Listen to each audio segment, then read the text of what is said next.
What does a man do with a skill he built over 22 years, that saved lives, that worked perfectly, and that he cannot turn off?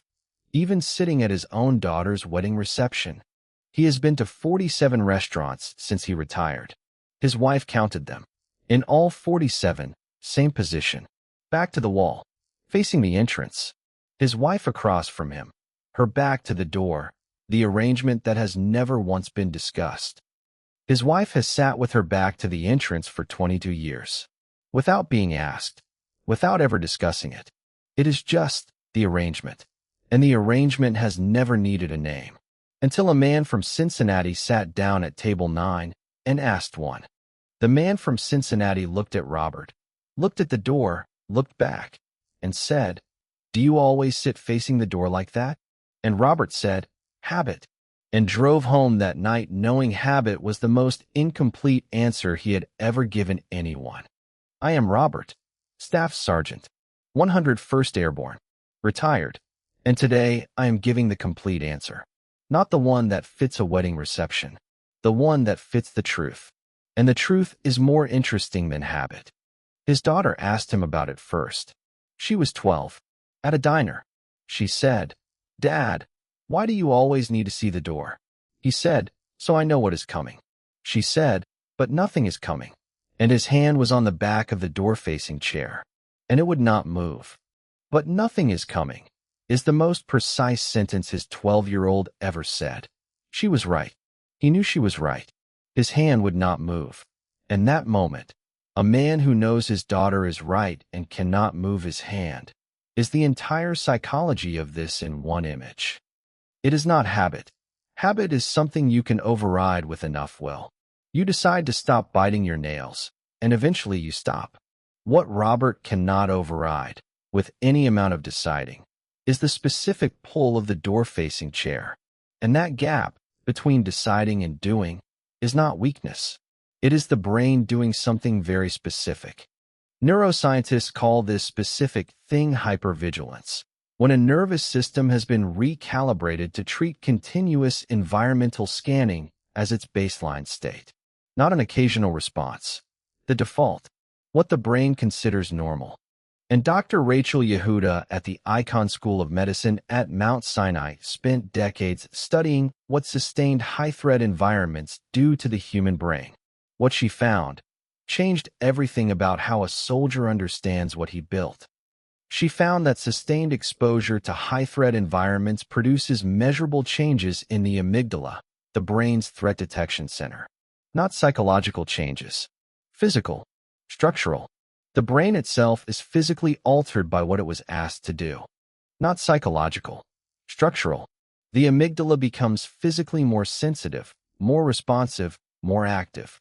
It gets better at detecting threats. Because it was asked to detect threats at the highest level, every single day, for 22 years. And the brain that got better at his daughter's wedding reception is sitting at table 9, watching the entrance, cataloging every new arrival, noting the 2 exits, and simultaneously watching his daughter dance on the best night of her life. And he trained it to do exactly this. Every day, for 22 years. He rewarded it every time it was right. He trusted it every time it fired. He built the most reliable threat detection system a human being can build. And the most loyal things a man builds do not stop working because he retired. He built this. He did not develop it. He built it. And the most loyal things a man builds do not stand down because the man retired. Loyalty does not check the calendar.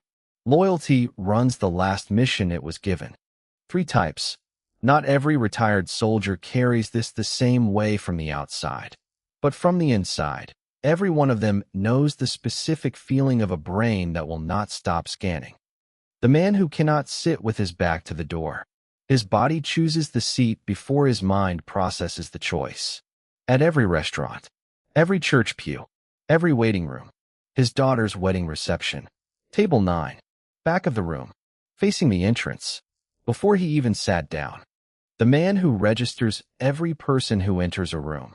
He is mid-laugh at a dinner party. His head does not turn. His laugh does not stop. And the person who just came through the front door has been cataloged before the host reaches them.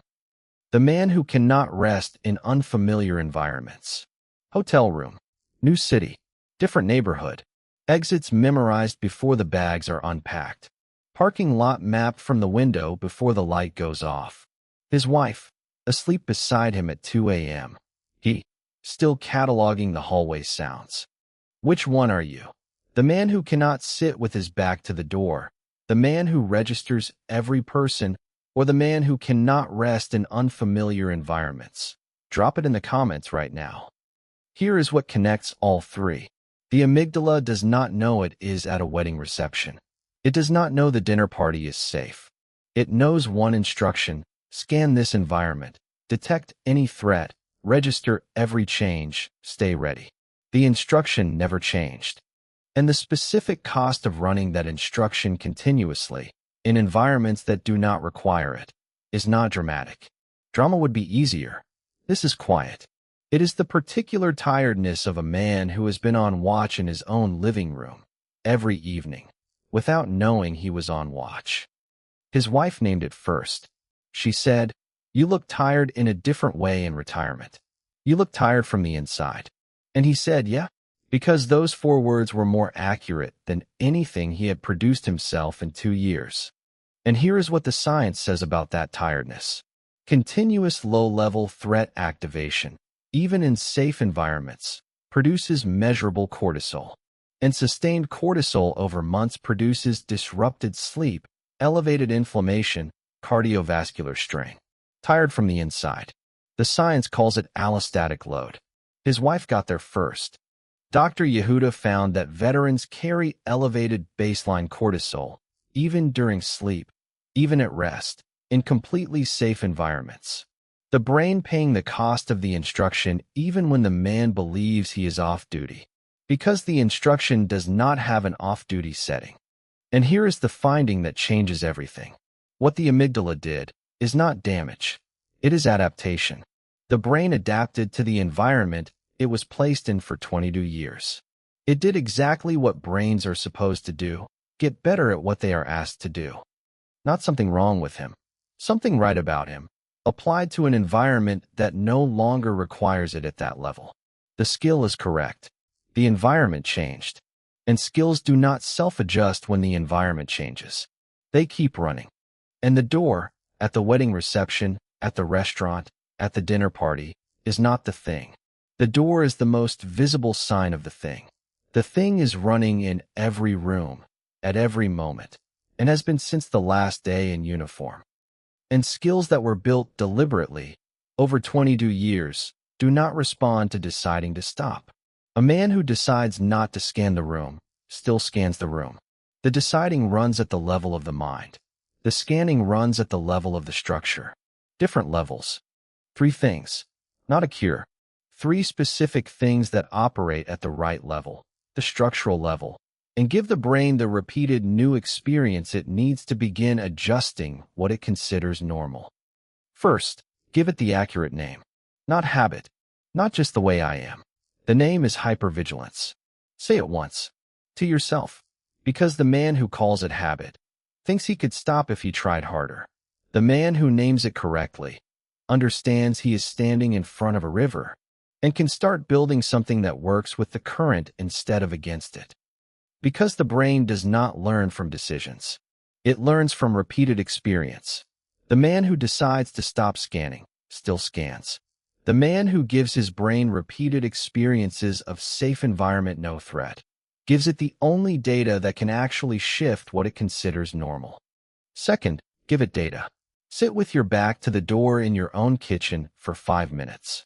Your kitchen, your wife in the room. Nothing unfamiliar. Let the scanning run. Do not act on it. Just sit there. 5 minutes of the brain receiving the specific experience of scanning found nothing wrong. And every week, add 1 minute.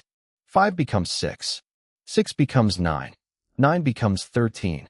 Each week, 1 more minute of the brain receiving evidence that the back-to-the-door position in a safe room produces no threat.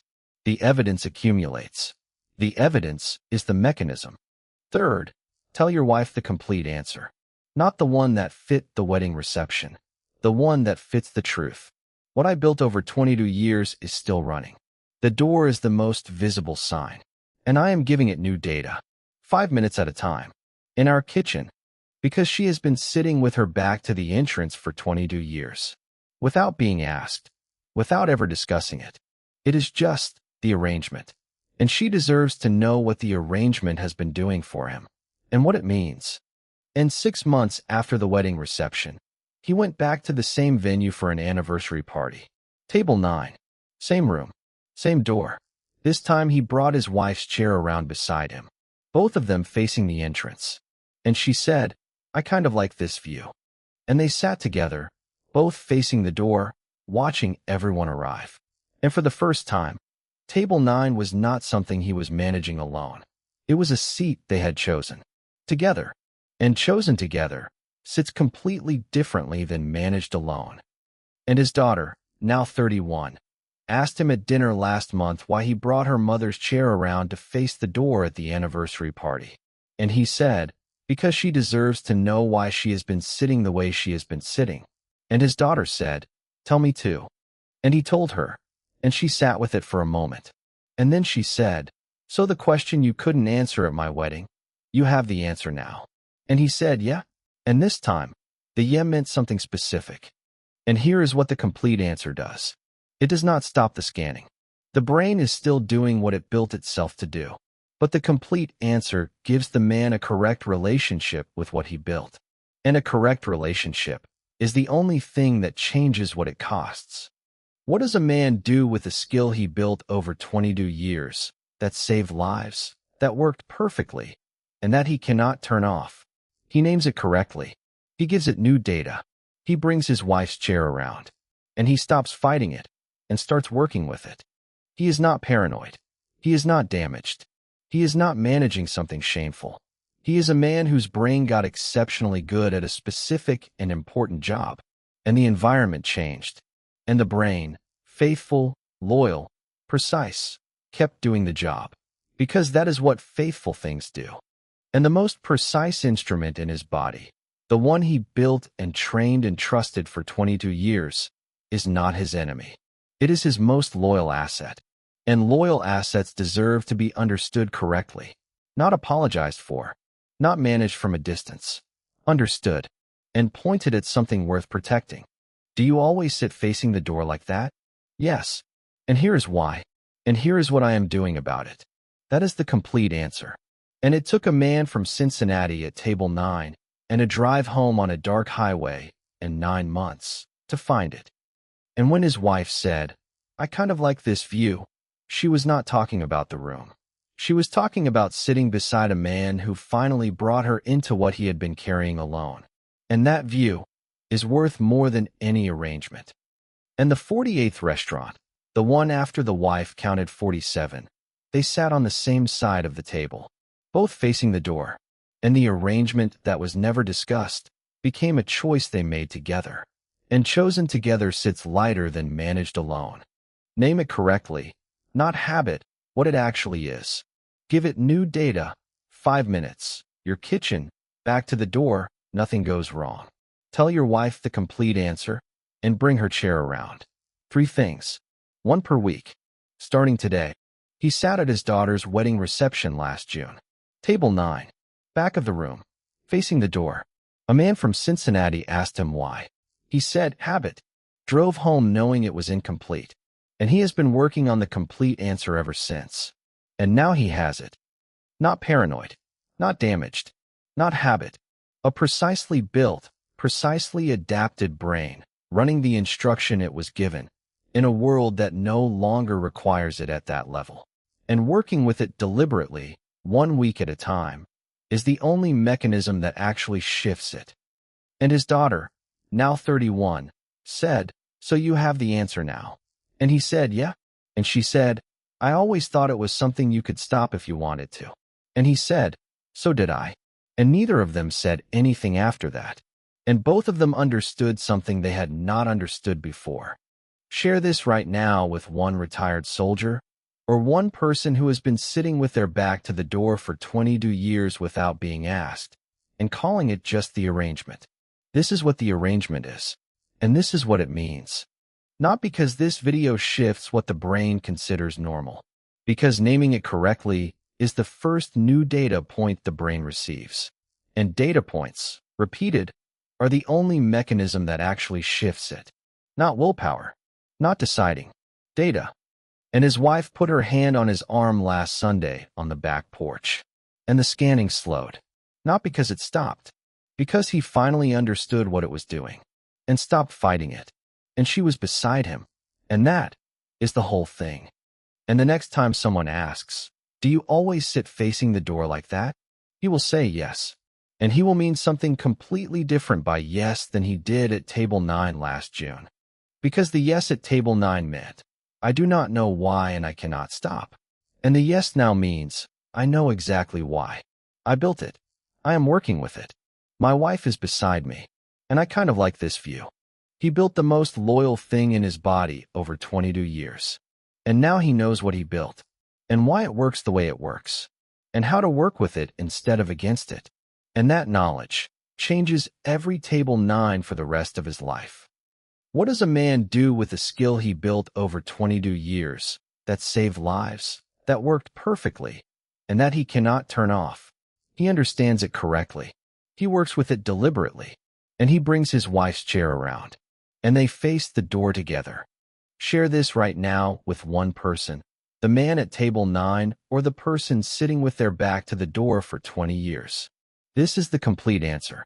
And the complete answer changes what every restaurant, every family gathering, every table 9 costs. And after you share it, name it correctly. 5 minutes in your own kitchen. The complete answer to your wife. Bring her chair around. Because the door is not the problem.